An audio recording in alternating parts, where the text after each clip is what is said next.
Bonjour Monsieur le Président, chers collègues. Alors effectivement, par rapport à l'objectif en fait qui nous est présenté de dynamiser les approvisionnements des collèges en produits bio et locaux, c'est un objectif que je trouve louable et ça peut ressembler à du cynisme, mais c'est de la sincérité. Mieux vaut tard que jamais, ça fait plaisir. Par contre, on se pose quelques questions par rapport aux conditions d'accès au groupement en fait dans lequel se trouvent les producteurs.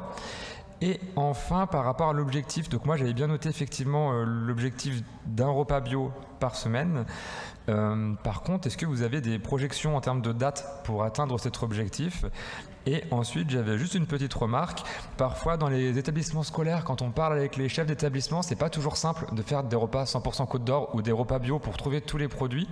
Et du coup, est-ce que, à la place de faire un repas complet bio, on n'aurait pas pu mettre des produits bio un petit peu partout, en précisant aujourd'hui, vous avez mangé tel fromage bio de tel producteur, là c'était tel morceau de bœuf. Ça se fait déjà. Hein.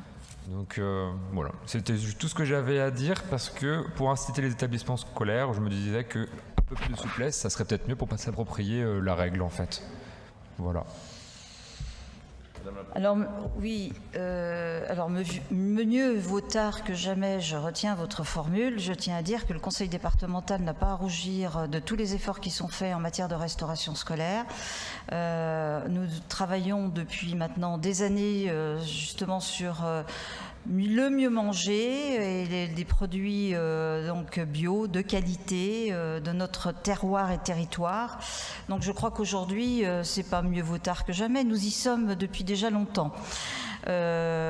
Sinon, j'avais déjà rappelé lors d'une précédente séance que pour la restauration scolaire, effectivement, nous avions des objectifs à atteindre.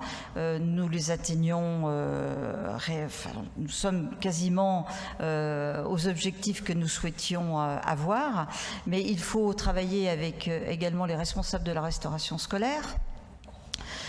Donc les chefs de cuisine et également les gestionnaires qui sont aux prises des achats.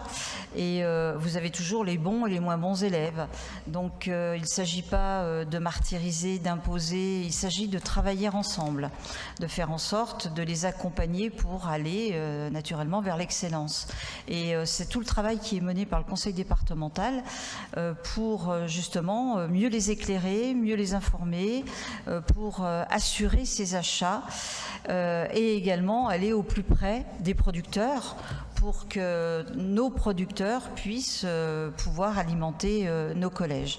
Donc ça, c'est un travail qui se fait régulièrement. Je remercie d'ailleurs les services du conseil départemental qui sont très attentifs pour accompagner l'ensemble des collèges pour qu'ils puissent avoir des produits en fonction, naturellement, on travaille toujours avec des pourcentages qui doivent être atteints, mais nous faisons au mieux.